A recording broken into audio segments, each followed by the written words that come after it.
Okay, we continue with our ABC, or rather, we are restarting our ABC this year with the epistle to the Hebrews, and I'm very happy that after studying it for a long time, the letter to the Hebrews, I'm finally able to right now be able to present it to you all in this series of ABC studies. Today we will be covering the introduction and also the Exordium. That is Hebrews chapter 1, verses 1 to 4. So some introductory information about the epistle to the Hebrews, and then we would go on to cover chapter 1, verses 1 to 4. So let's begin with talking about the authorship of Hebrews. So the letter to the Hebrews begin with a very interesting way. Is unlike any other epistles. It begins with, long ago, at many times and in many ways, God spoke to our fathers by the prophets. But in these last days, he spoke to us by his Son. Now, in the other epistles, there will be the identification of the author, right? So because the letter to the Hebrews do not have the name of the author, so therefore it is technically anonymous, and it's actually anonymous in this particular case. And so throughout the centuries, there have been many attempts to place, or rather many attempts to assign an author to the letter to the Hebrews. And so before the Reformation, now the earliest manuscript that we have that exists today is P46, dated between 175 to 225, so late 2nd century, early 3rd century, which places Hebrews within the Pauline corpus next to Romans. So this is P46.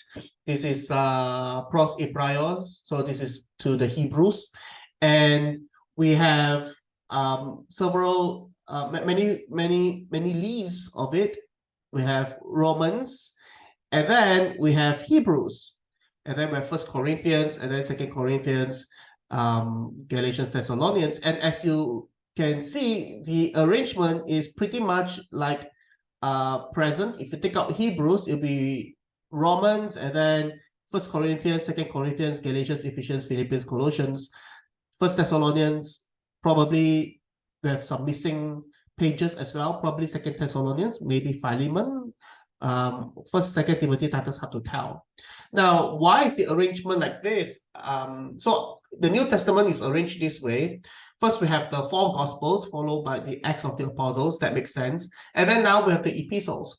So the framers of the New Testament places the letters of Paul first, the Pauline letters first, and goes from biggest to smallest, first to churches, then to individuals. All right, first to churches, then to individuals. From biggest to smallest, and then from churches to individuals. So the biggest book in terms of size to a church is Romans, and then next in our English Bible, it is 1 Corinthians, 2 Corinthians. Then we have Galatians, Ephesians, Philippians, Colossians, in descending order in terms of the length. And then we have the Thessalonian letters, which is even shorter. Or at least, and then we have the pastoral letters, 1st, 2nd Timothy, Titus, and then the shortest one, Philemon, before we move to what is known as non-Pauline. So by the arrangement of our of our New Testament today that we find in our English Bibles, the positioning of Hebrews after Philemon telegraphs some information about what our modern framers of our English Bibles, right, our index of English Bibles, think about the authorship of Hebrews. They think that it ought to be part of the non-Pauline letters, and it is the longest one. And then the next one will be James, and then the next longest will be Peter, followed by John's epistles, and then Jude, the shortest one, last, and then we have the book of Revelation. So, but in P46, we have Hebrews placed right after Romans, which tells you that whoever was in charge of the production of P46 thought that Hebrews was part of Paul's writings by placing Hebrews right next to Romans. If Hebrews was written by Paul, then Hebrews would be the second longest Pauline epistles.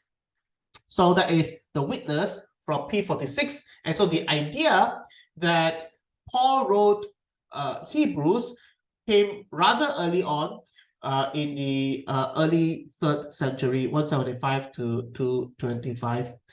And then in the East, though, Clement of Alexandria thought that Paul wrote in Hebrew.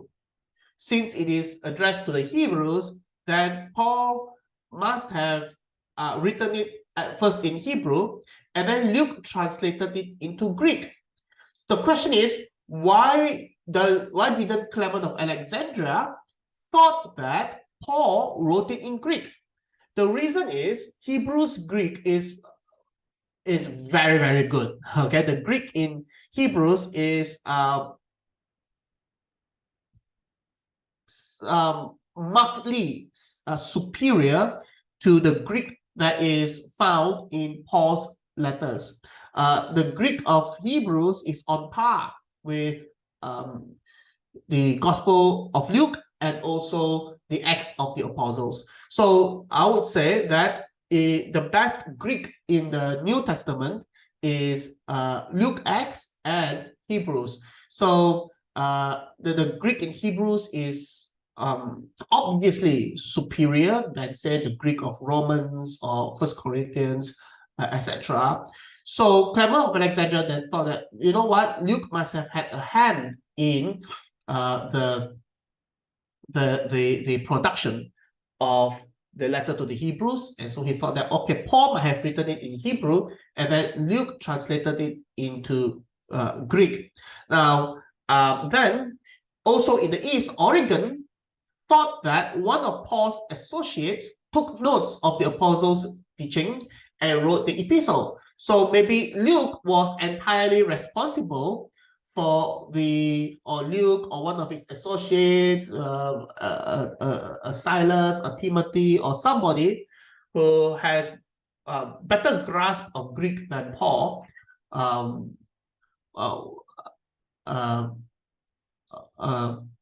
might have taken note of the apostles' teaching and wrote the epistle. But in the West, the Muratorian canon, Irenaeus, Hippolytus, all agree that Paul was not the author. Tertullian suggests Barnabas could have been the author, since Barnabas was a Levite, and much of the letter to the Hebrews focuses on the priesthood, the tabernacle, the sacrifices. Now, these are themes that are not quite found in the in the letters of Paul, such as known letters of Paul, right? Such as Romans, First Corinthians, Second Corinthians, Galatians, whereas the letter to the Hebrews has a lot of this Levitical priesthood and sacrifices, details of the tabernacle, and things like that. So Barnabas, being a Levite, Tertullian thought would be an excellent candidate to have been the author of Hebrews. But Saint Jerome, who translated, who's primarily responsible for the Vulgate translation, the Latin translation of the Bible, and the Latin Vulgate has become the official Bible of the Church for 1,000 years. And so Jerome was very, very influential in terms of the biblical text, in terms of translation, the Greek, the Hebrew, the Latin, and so on and so forth. And so he thought that it must have been written by Paul. And so that is the reason why the West shifted to it. But theologically, it was Augustine, right, who affirmed the Pauline authorship. Although Augustine, wait a second, I need to fix my microphone, I think. Okay, let's see whether that helped. Not too sure. Although Augustine, in my opinion, did not have the wherewithal to decide on the authorship of Hebrews, because he himself, I don't think, knew Greek. He was a native Latin speaker, and he wrote in Latin, and he read his Bible in Latin. And so I think that it's unfortunate that Augustine had such a great say on who wrote the letter to the Hebrews. Thomas Aquinas later on thought that, like Clement of Alexandria, Paul wrote it in Hebrew and then Luke translated it into Greek. I suppose Thomas Aquinas attributed it to Paul still, because the entire Western church, since the time of Jerome and Augustine, has firmly entrenched the teaching that Paul must have been the author of Hebrews. But then Thomas Aquinas, upon reading it and probably knew some Greek as well, thought that, wait a minute, this is not Paul's language, this is someone else's language.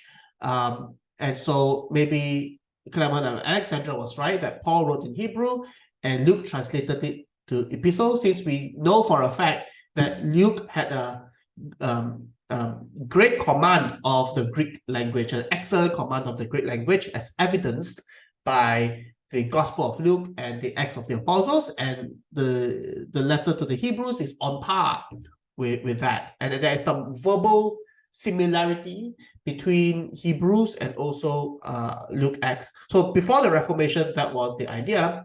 After the Reformation, it gets a bit more broadened, since the reformers were not bound by the teachings of the Catholic Church. Martin Luther proposed Apollos, and that is an interesting idea. Apollos was described by Luke himself, no less. Luke was a very educated man, and Luke, in the Acts of the Apostles, esteemed Apollos' learning very, very highly regarded the Apollos as a learned person who hailed from Alexandria. Now, Alexandria, that's a man of eloquence. Probably he read his Bible in the Septuagint as well. Now, in the post-Reformation period, very few would go on the Clement of Alexandria's route that say that Paul wrote the Hebrew, and then Luke translated it into Greek. The reason for that is that the letter to the Hebrews, not only are the quotations of the Old Testament heavily utilizes the Septuagint. Now you're going to say, well, of course you're going to utilize the Septuagint because that is the Greek translation that was available at that time. So if Luke even were to translate Paul's writing from the Hebrew, he would select the Septuagint.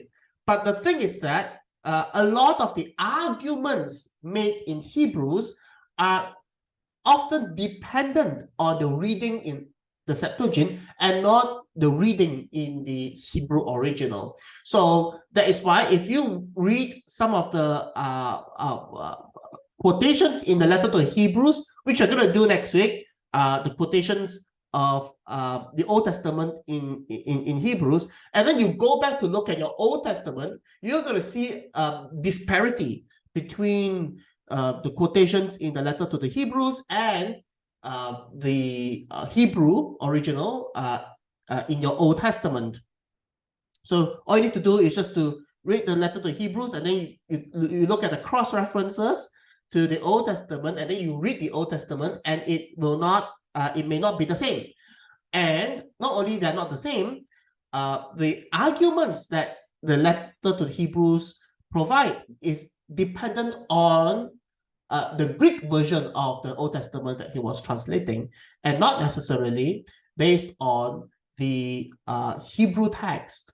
That if Paul wrote it in Hebrew first, then it's hard to imagine how could Paul make those arguments in Hebrew using the Hebrew Bible. So it seems that it is written from scratch in the Greek. So because of that, Martin Luther completely cut out Paul from the authorship. He proposed Apollos, and then John Calvin argued for Luke. Now, based on the strength of these two giants of the Reformation, Martin Luther and John Calvin, now you can understand why in our English Bibles today, the letter to the Hebrews are moved after Philemon, after the smallest book of Paul, and now it becomes part of the non-Pauline epistles in our English Bibles arrangement. The Roman Catholics, Council of Trent, insisted on Paul. I'm not sure whether Roman Catholic scholarship has moved on from the Council of Trent in the Second Vatican. I have not looked it up, but in the Council of Trent, they continue to insist that it must have been written by Paul. Now, in modern times, very few defend Pauline authorship. In fact, if you would attend Society of Biblical Literature conferences, and if you go up there and you present a paper, and then with the assumption that it's written by Paul, people might just write you off and then turn off completely. They'll say, you don't know what you're talking about. So in modern times, very few would defend Pauline authorship for various reasons. The Greek of Hebrews is superior to non-Pauline letters. That is just a fact. Secondly, absence of salutation in the opening. In all of Paul's letters, he would say, I, Paul, an apostle of Jesus Christ, and he would insist on his apostleship. And that is, so that to think that there is one letter that doesn't have that, would cast aspersion to the idea that Paul was responsible for this letter. He always signed off his letters at the beginning. Also, Pauline themes such as justification, are absent from the letter.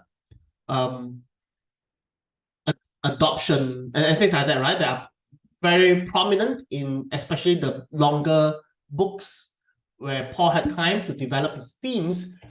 So those themes in Romans, in Galatians, not very present in this letter, and vice versa, such as Hebrews themes of the priesthood, the sacrifices, and the rest that is to come, and so on and so forth, are not found in the Pauline letters.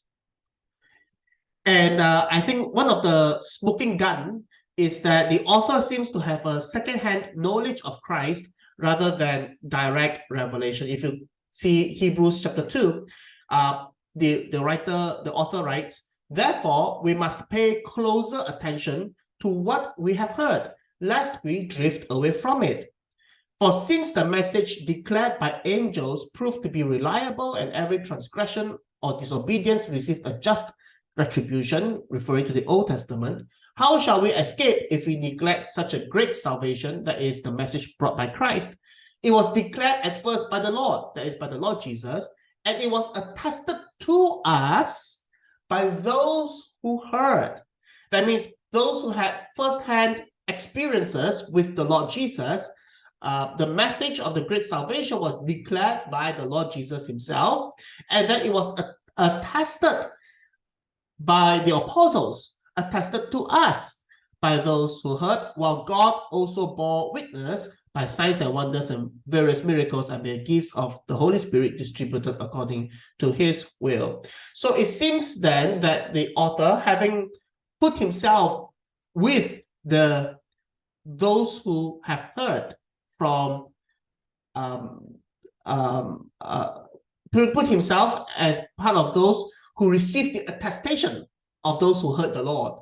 Now, Paul would never do that, right? If you read the book of Galatians, he would say, hey, I didn't receive my revelation from man. I received it directly from God, or from the Lord. Or 2 Corinthians, he'll say that I know of a man, whether in the body or not in the body, I do not know, only God knows, that this man was brought up to the third heavens, and so on and so forth. He's talking about himself.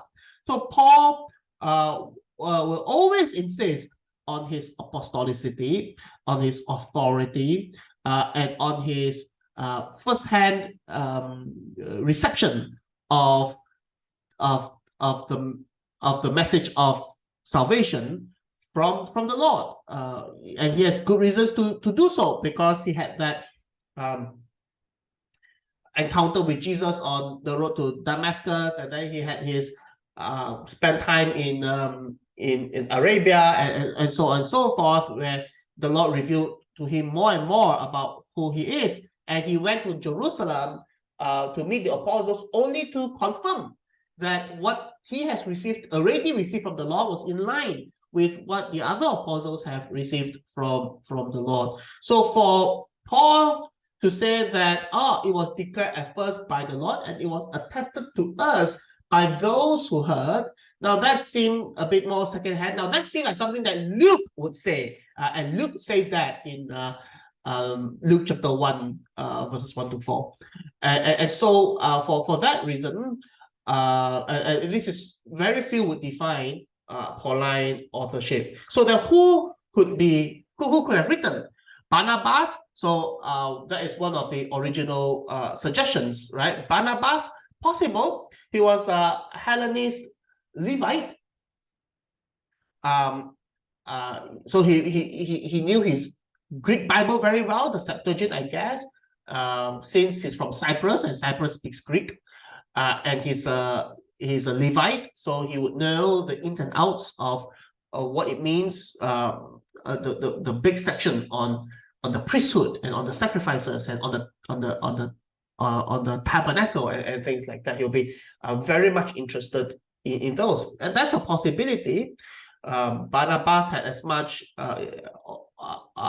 participated with Paul in the first missionary trip, and he doesn't claim direct revelation from God as far as we know. Apollos, so 1824, Acts 1824, Luke described him as a learned and eloquent man from Alexandria. Now, Alexandria was also the home of the great Jewish philosopher by the name of Philo. And Philo was famous for synthesizing Greek philosophy with the Torah. So to make the Torah intelligible within a Greek philosophy framework, such as Plato's theory of forms, what is reality, and what are shadows, and things like that. And in fact, in the book of Hebrews, we will meet this language of reality and shadows when we talk about the tabernacle that Moses built, and then the tabernacle above is that reality of, and that and the tabernacle that Moses built was just a shadow, a copy of heavenly reality. So many would say, you know what, that sounds like Greek philosophy, and maybe he was influenced by Philo, or at the very least familiar with that kind of thinking that was very integral to the Alexandrian way of thinking about things. And since he was from there, then, you know, philosophically he has all of it, and linguistically he has all of that. In fact, if you read 1 Corinthians, right, Paul went there and founded the church, and then Apollos went to Corinth to minister. At first he went to Ephesus, he tried to proclaim, but his knowledge was only up to date to John the Baptist, and then Aquila and Aquila took him aside and updated him on the gospel. And then now being equipped with the full gospel, he asked to go to Corinth, and he was sent there, and there he was very useful in confounding the Jews and showing that from the scriptures that indeed the Messiah was Jesus. And when we read First Corinthians, we read that Paul talks about, eloquence, right? Not because Apollos was a bad influence or something, but rather it's because the Corinthians were immature. So Paul came to them in simple language, and that's one thing. When Apollos came to them with eloquence, though also preaching the gospel, but they took the eloquence to mean that Apollos was better than Paul. So and the Corinthians are very easily taken by things like that rather than looking at the substance. So Apollos is definitely a good candidate. I personally favor Apollos, but he's a good candidate for the authorship of Hebrews. But if you talk about Apollos and he learned his gospel from Priscilla and Aquila, why not Priscilla and Aquila? First of all, we have Timothy, right? So the book ends with chapter 13, verse 23. You should know that our brother Timothy has been released, with whom I shall see you if he comes.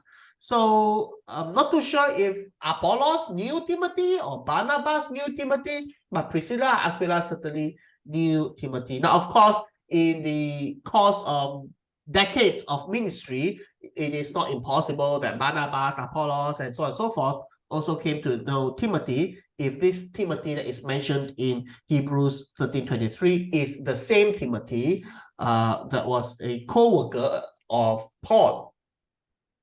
Nonetheless, we do not have any writings from Barnabas, Apollos, or Priscilla, Aquila, or some of the other people to compare, right? So this remains speculative, and so I think that what is more important rather than which individual wrote it, what might be more important is the portrait of the author, which would inform us of how to read his letter. Number one, he's a Hellenistic Jewish believer. Hellenistic means Greek-speaking Jewish believer. Has to be Jewish. Those who argue for Luke, for example, John Calvin arguing for Luke, it's like Luke was a Gentile. This letter was written to the Jews, and I cannot imagine Jewish people would take any lecture from Gentiles on their own Bible, on their own religion, on their own God, the God of Abraham, Isaac, and Jacob. I think that they would immediately discount, even if Luke knew the Old Testament very well, better than them. I just find it hard. For example, I was looking for some Tai Chi courses online to just follow to play only lah. And then it's like, and I see that Ang Moan, the teacher, the one teaching the Tai Chi is Ang Moan.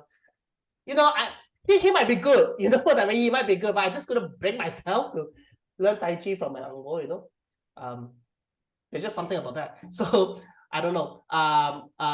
So I find it difficult to imagine that the Jewish audience would take lecture, especially such important lecture about, hey, don't abandon, what? And he's like, what do you know, right? You're a Gentile, you don't know anything from Luke. So I think that he had to be Jewish believer, and some would go as far as affirming that, yeah, the author has to be Jewish but still likes Luke, and somehow try to work out somehow arguing that Luke was Jewish, but that that would really go against the near consensus, right? That Luke was this Gentile doctor. Anyway, heavy use of the Septuagint. So heavy use of the Septuagint, and very, very well educated. And that is all I have to say about authorship. Next, we talk about provenance, audience, and date. First, talk about audience. Probably Hellenistic Jewish believers, but more than that, second generation Hellenistic Jewish believers. Now, here are some clues. 5 verse 12 says, for though by this time you ought to be teachers, meaning to say that they are not like newbies to the faith, number one. maybe they have had a lot of background. In fact, it starts off this way, right? Hebrews chapter 1, it says, long ago, at many times and in many ways, God spoke to our fathers by the prophets. So that would rule out Gentiles, and our fathers by the prophets. So our ancestors, you know what I mean? So I could say that, you know, my ancestors practice Tai Chi, or I don't know what, right? But then, you know, the Angmo instructor, though he might be skillful in the Tai Chi, but he couldn't say, you know, for hundreds of years, our people have been pregnant. He can't do that, right? So so that would mean that the audience and the author was Jewish. 10 verse 25, but there's some, it's not just about being Jewish, there's some situation with them. 10:25, not neglecting to meet together as is the habit of some. So there were in certain situations whereby some believers have stopped going to church. And in our pandemic era, church life all over the world, worldwide, right? It's not just targeting PJGs, but worldwide, many may have developed the habit of neglecting to meet together. And so there is a big push worldwide from church leaders to get to regather the flock, so to speak. So, but why are they neglecting to meet together?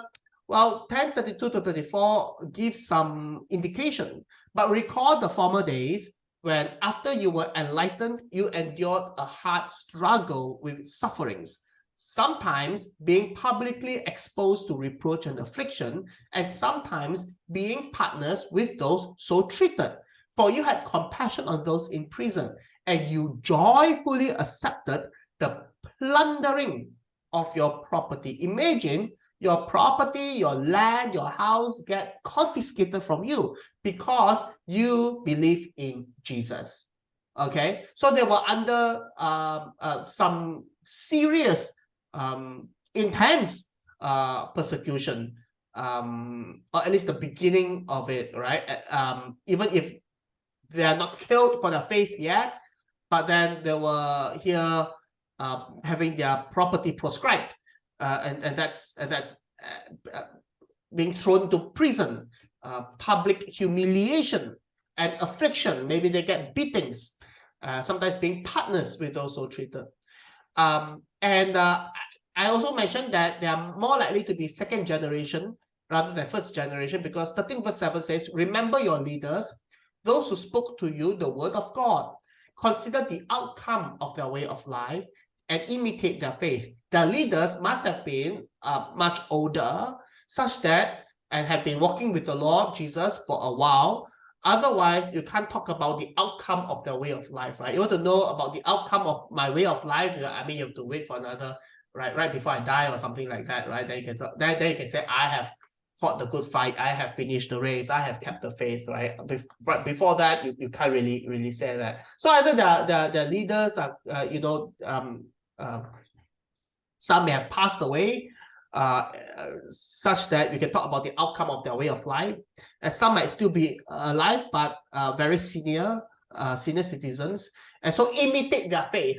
So for these reasons, I think that the audience probably second generation Greek-speaking Jewish believers who are under immense pressure because of their faith, and might be tempted to abandon Christ and just return to basic Judaism.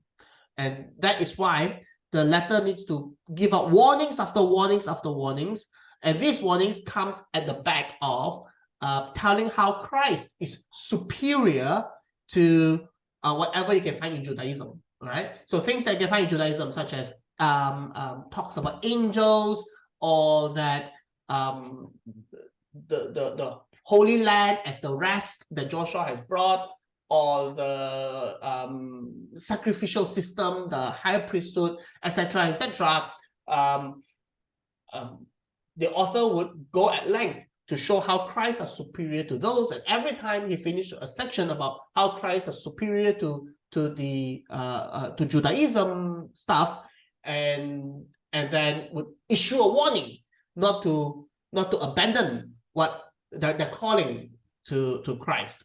So that could be the reason, right? Persecution, that, hey, let's go, no, why are we doing this? Well, let's go back to, well, as the first generation may have a bit more commitment, right? Because they heard it firsthand and they make the commitment. The second generation, the kids, is like, we didn't choose this, right? We can go back to Judaism. Our parents chose to be followers of Jesus. We don't have to. So this also speaks to, I think, a good book for those who grew up in Sunday school to also pursue, to make their faith their own. Provenance, where is it written from, or where is it written to? There's only one clue, which is 1324. Those from Italy send you greetings. Now, those from Italy send you greetings. What does that mean? Maybe the letter was written to Rome. Let's just say I am right now in Melbourne, and then and there is, of course, a Malaysian diaspora in Melbourne, and I'm writing a letter back to Malaysia, and I can write, yeah, those from Malaysia send you greetings. I am writing to Malaysia, and there is a Malaysian diaspora in Melbourne, and I'm in Melbourne, and since I'm writing a letter back to Malaysia, then the friends, right, my friends who hail from Malaysia, may say, hey, you're writing a letter back to Malaysia. Hey, tell our friends back home that we say hi, right? So that's possible.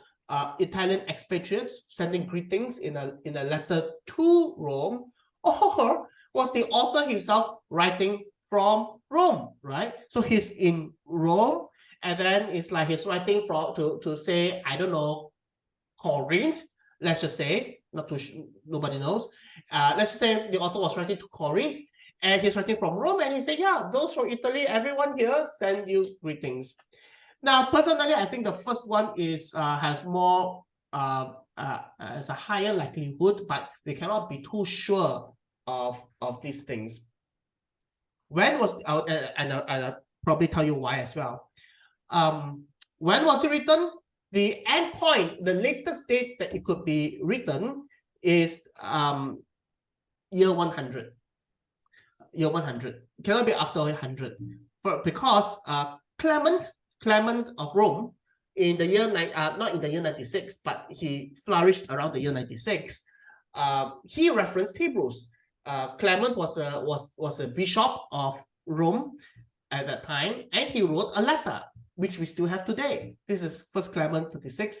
He says, this is the way, beloved, in which we find our Savior, even Jesus Christ, the high priest of our offerings, the defender and helper of our infirmity. By him the Lord has willed that we should taste of immortal knowledge, who, being the brightness of his majesty, is by so much greater than the angels, as he has by inheritance obtained a more excellent name than they. For it is thus written, who makes his angel spirits and his ministers flame of fire. But concerning his son, the Lord spoke thus, you are my son, today I've begotten you, etc., etc., right? These are all what, and then at the end there, and again he says to him, sit at my right hand until I make your enemies a footstool.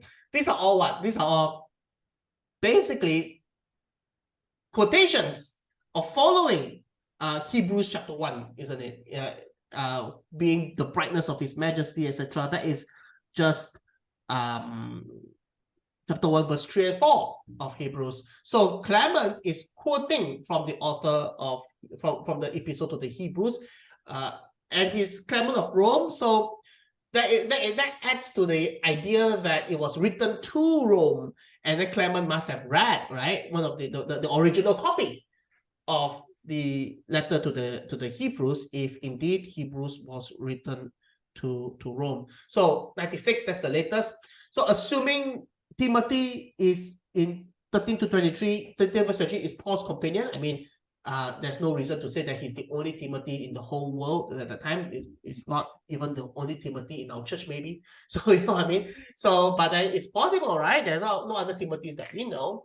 So if that is the same Timothy, then 100 is really like the push, is the maximum.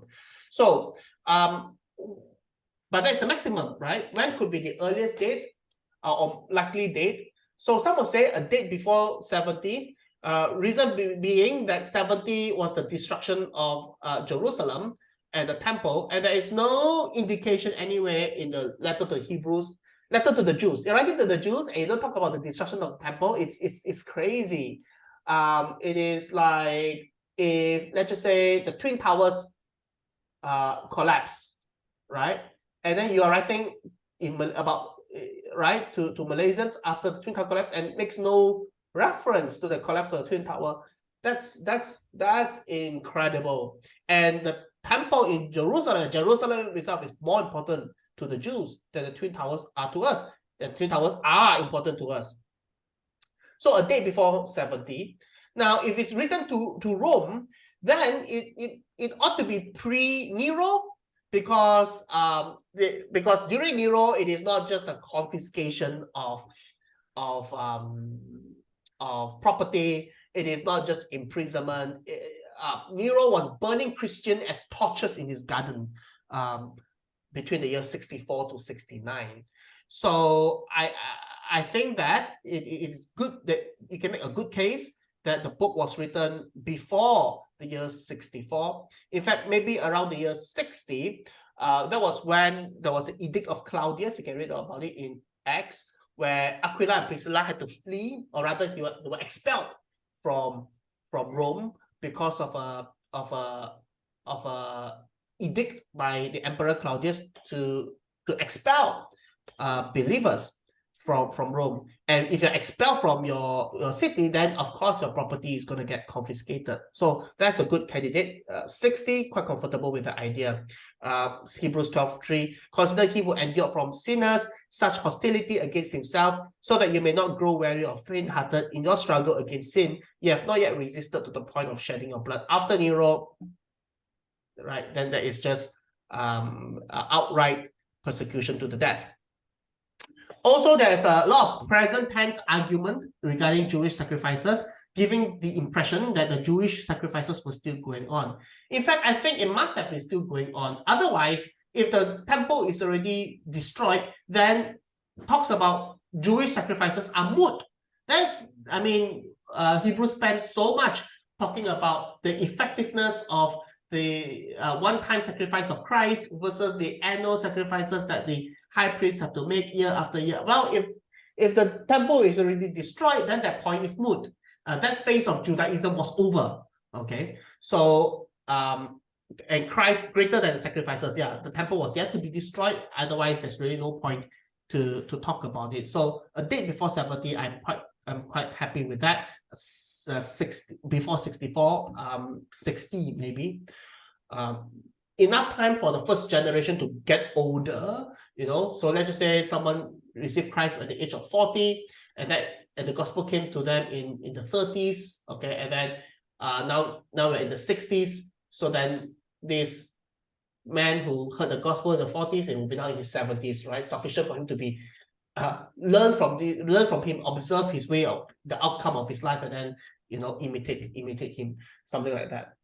But of course, there are others say, no, maybe it's after 70 because of high Christology. Well, Christ is described as God right here. And some people who do not believe that the church believed that Jesus was God from the outset would say that, that it takes time to develop this deifying the Messiah.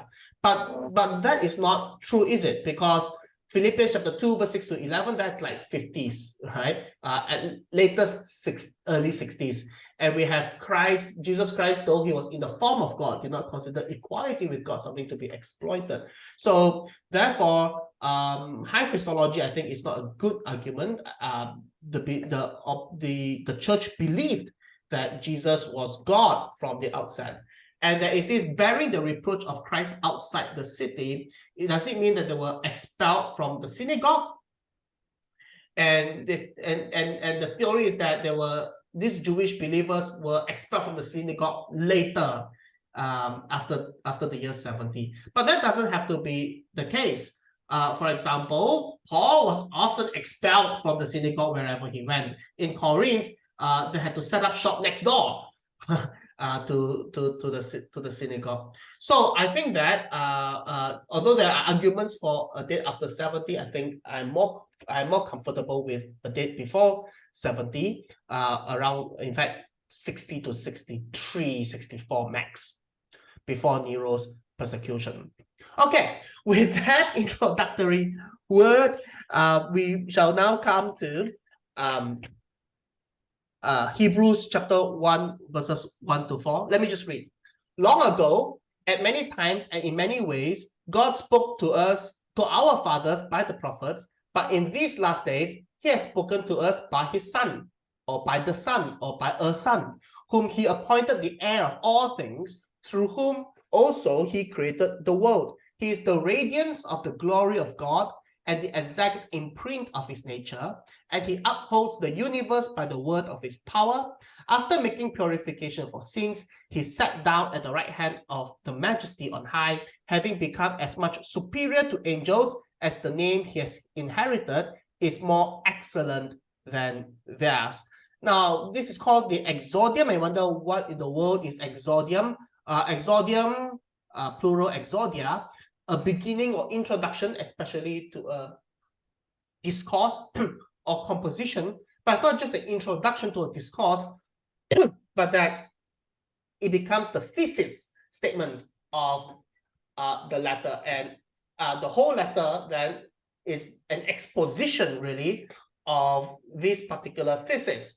Long ago, at many times and in many ways, God spoke to our fathers by the prophets, right? So, and all the way to after making purification for sins, he sat down at the right hand of the Majesty on high. So making purification for sins, that's about priesthood. His priesthood, which is his sacrifice on the cross, he sat down at the right hand of the Majesty on high, talking about his enthronement, and then having become much superior to angels, as the name he has inherited is more excellent than theirs, which in verse 5 onwards, he is going to expound on it. So this 4 verses really sets the agenda, right? Sets the program of what this book is really all about. Now let's dive deeper into it. Now, to tell you about how good the literary value, how high the literary value of the letter to the Hebrews, and how competent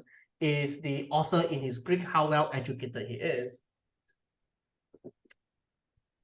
The first word, polomeros, meaning in many portions. That means not at one go. Here in the ESV is translated at many times. Well, at many times kind of suggests the emphasis is on the time. Okay. Although I think that a better way to think it is in many portions. Long ago, in many portions, which of course then it comes one at a time. So at many times it's also correct, but the idea is that it comes in portions, not one time at a go, but one by one. Okay, little bit by little bit. There is a progressive revelation of God. Here a little bit, there a little bit, and in many ways, kai polutropos. Here, many ways means in many modes. Sometimes through a prophet thus saith the Lord, other times maybe through a psalm, sometimes then through someone writing something. And the words that I highlight in red are polomeros, polotropos, palai, hotheos, alesais, tois patrasin, and tois prophetais. Even if you don't know the Greek, you can see that the first alphabet of all these words are all pi, right? Pi, polymeros, polotropos, it just rhymes. Polymeros, polytropos, patrasin, prophetais. So it has a lot of this kind of make it really memorable, and his word choice and this emphasis, keep on using the alliteration of pi.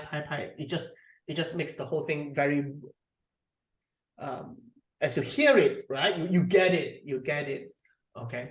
God spoke to our fathers by the prophets. So the emphasis of verse 1 is that, well, back then, Old Testament, how we get our Old Testament, how we get our Hebrew Bible is portion by portion, parcel by parcel. here a little bit, there a little bit, and God spoke to our fathers by the prophets. All right. So who did God speak to? Is God speaking? So do not make the mistake to think that the Old Testament is of no value. Is God's speech. Okay, but God was speaking in portions. Okay, in parcels, and in different formats. And you spoke to our fathers long ago, long dead. And it is by the prophets. That's the means of the communication. But in these last days, he had spoken to us by his son. So here, another literary value of how the author of Hebrews write things. He compares at many times and in many ways, God spoke to our fathers by the prophets. And then here, on last of these days, he spoke to us by son. So at many times versus on the last of, in many ways, as opposed to these days, God spoke. He spoke to our fathers, but in contrast to our fathers, to us, but in contrast to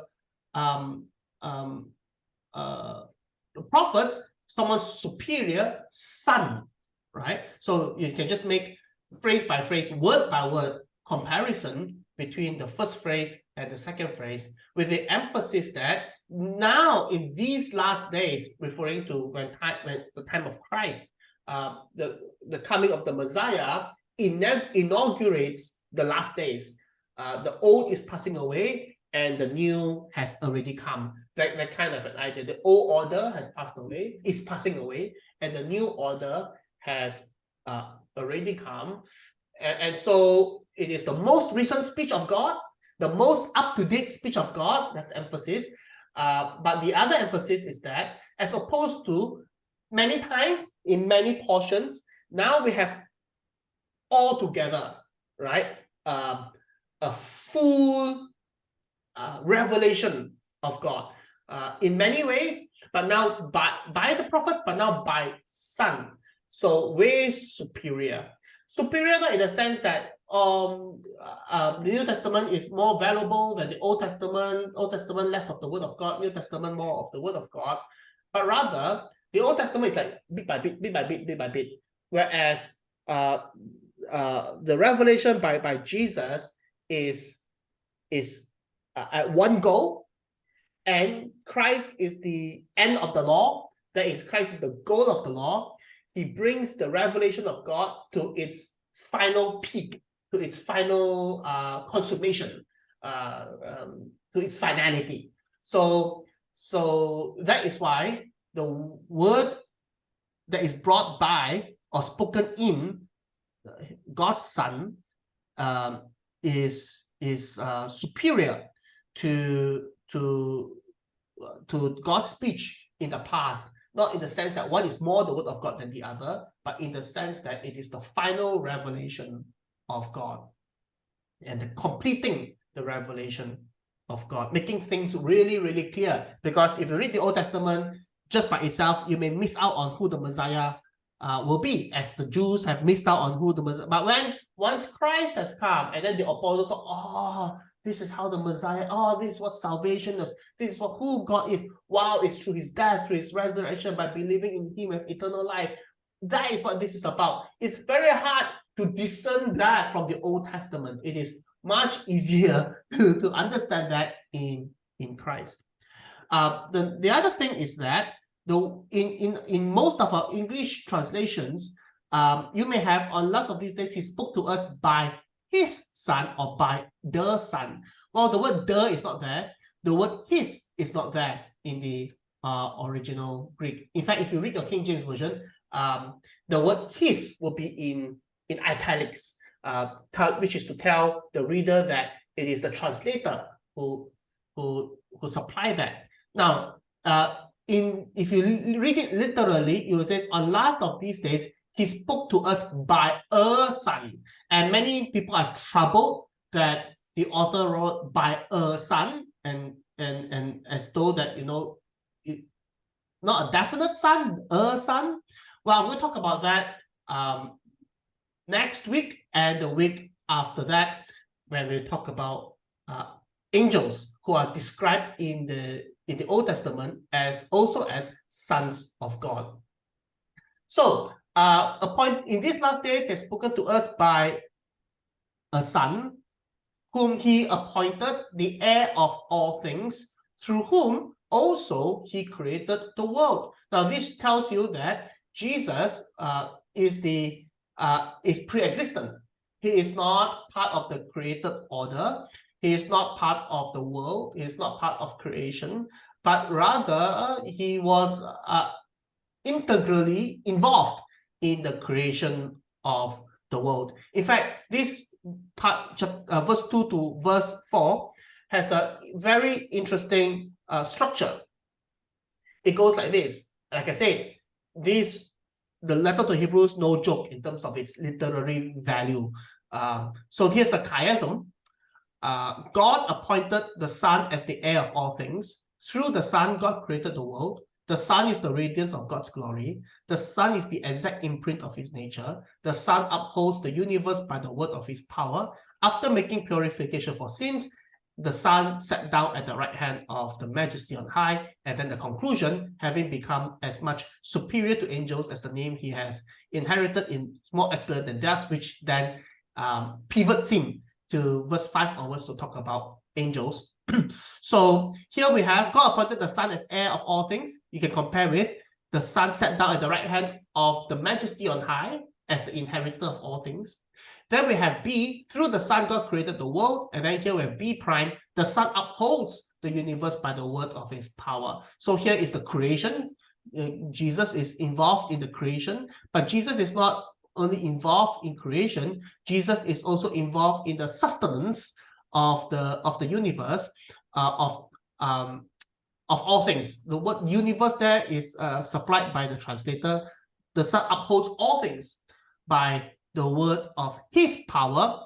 That is to say, the Son upholds the universe by his own power. It's not like God upholds the universe through the Son, but rather the Son himself upholds the universe by the word of his power. Now the word upholds here is like it's the same word for in Greek mythology we have Atlas shouldering the whole world.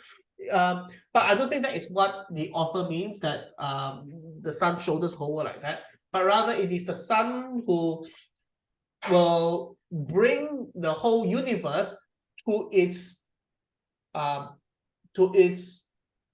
goal. All right, the Son will direct the universe to arrive at its goal. Yeah, so driving the universe might be a good way of thinking about this part. But also, of course, sustaining the world. If you're driving it, you're sustaining the world. And then the middle part, which means this is the central part of what he's trying to say, is the Son is the radiance of God's glory. The Son is the exact imprint of his nature. Now, some of the translation may say the Son is the reflection of God's glory. That's a bit too passive. I think that the word here is active, not passive. Reflection of God's glory. Well, that doesn't seem like what the author wants to say about the Son. He wants to talk about the Son in a more active way.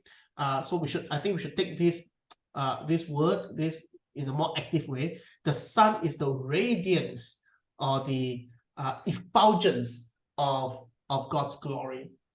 This word only appears here once in the New Testament, so it's very hard to discern the meaning of this word because it's only used once in the New Testament. It's used one other time in the Apocrypha, not used in the Old Testament translation in the Greek, but it is used in the Apocrypha, and that it means there the radiance is compared to the wisdom of God. So radiance is really the wisdom of God. In this case, that means the revealing of who God is. It is what the sun ray is to the sun, I guess. So with the radiance of God's glory, that means God dwells in invisible, right? And unapproachable light. And the Son makes him known. by revealing who the Father is. So the Son is the one who reveals the Father.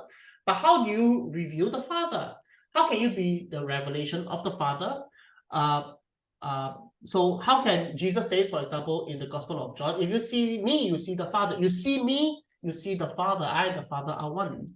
That is because the author continues, the Son is the exact imprint of his nature. Exact imprint. Imprint is you take a mold and you chop on something that becomes the imprint, right? Exact imprint of God's hypothesis.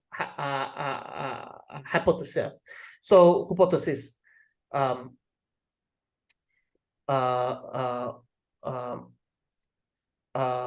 So of God's own nature. So the Son shares in, participates in God's own nature, which makes the Son God. And that is what exactly is the key point. Because the Son is the radiance of God's glory, because the Son is the exact imprint of God's nature, because the Son is God himself, therefore the Son is, then you go to the outer layer, God created the world through the Son. The Son upholds the universe by the word of his power. Okay. And then we go outward some more. So this section is on the creation. And then here is about God's plan for him, God's plan, God's economy. The Son sat down at the right hand of the Majesty on high is how the Son became the heir of all things. Although God has appointed the Son as the heir of all things, the Son became the proper heir of all things after making purification for sins. So a lot have been talked about when did this happen? Wasn't Jesus already on the throne before the incarnation? And the answer is yes. So there must be a different sense in which the Son now sitting down at the right hand of the Majesty on high. Sitting down at the right hand of the King means that you are now the co-king. All right, both of you now share power. It is not as though the Son replaced the Father, but rather it is now the Son become a co-ruler of the Father. Both God the Father and God the Son rule the universe together, and this is upon making purification for sins. If I have to guess, I guess it is about now the Son sitting down at the right hand of the Majesty on high. How is it different from before his incarnation? It is that, number one, he now has human nature. The now sitting on the throne is not just the second person of the Trinity in his divine nature, but also the second person of the divine Trinity in his human nature, and thus qualifying us to then be co-rulers with Christ in the age to come. So he is our representative, the firstborn, right, so to speak, as someone who also has human nature, sitting at the right hand of the Majesty on high. And that can only happen after making purification for sins. I think that might be the difference. Having become as much superior to angels, now are you going to say, well, was he inferior to angels before his ascension to heaven? And the answer is, of course, from eternity, he is much superior to angels because he's the radiance of God's glory, the exact imprint of his nature. He is the one that's sustaining the world. He's involved in the creation of the world. Well, but in his incarnation, he became, for a little while, lower than the angels. And now in his ascension, having thus, after making purification for sin, sitting down at the right hand of the Majesty on high, he has become as much superior to angels as the name he has inherited. And the name here, of course, is the name of God, Yahweh. But in context, it means also the Son in a special way.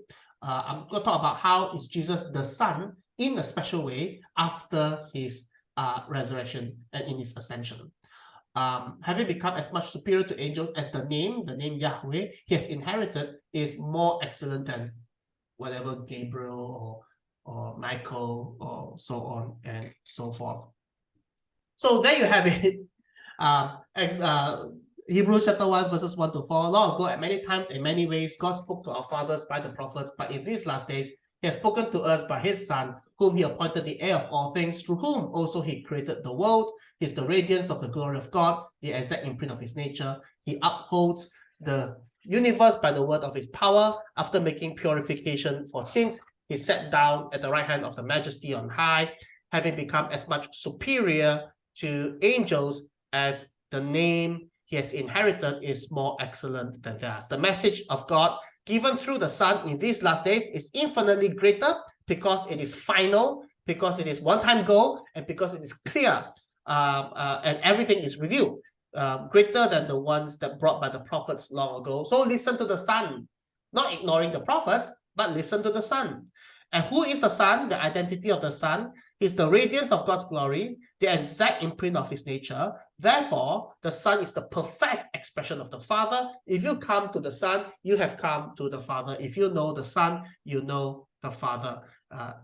If you've seen the Son, you have seen the Father. The Son was directly involved in the creation of the world, and he's the one who is sustaining the universe and bringing the universe to its stated goal. And the Son accomplished God's goal through his atoning death, resurrection, and ascension, that is his enthronement, that is, after making purification for sins, sitting down at the right hand of the Majesty on high. And in his incarnation, the God-man took a lower position than the angels, but in his ascension or in his enthronement, he became far superior to them. Now, every week, we are going to have something very interesting. We're going to cover the text, of course. We're going to do the text, but we will also be doing something very interesting. For next week, of course, we'll be covering the verses, that is chapter 1, verses 5 to 14. We will do that, but we will also talk about how does the author of Hebrews use the Old Testament, and is his use of the Old Testament a legitimate way to use the Old Testament? So we're going to have some of these interesting bits in addition to an exegesis of the text. Every week we'll have something different to talk about. Okay, so with that, I would end our lecture this morning. And if you have any questions, please type in the chat or to just unmute and ask your question.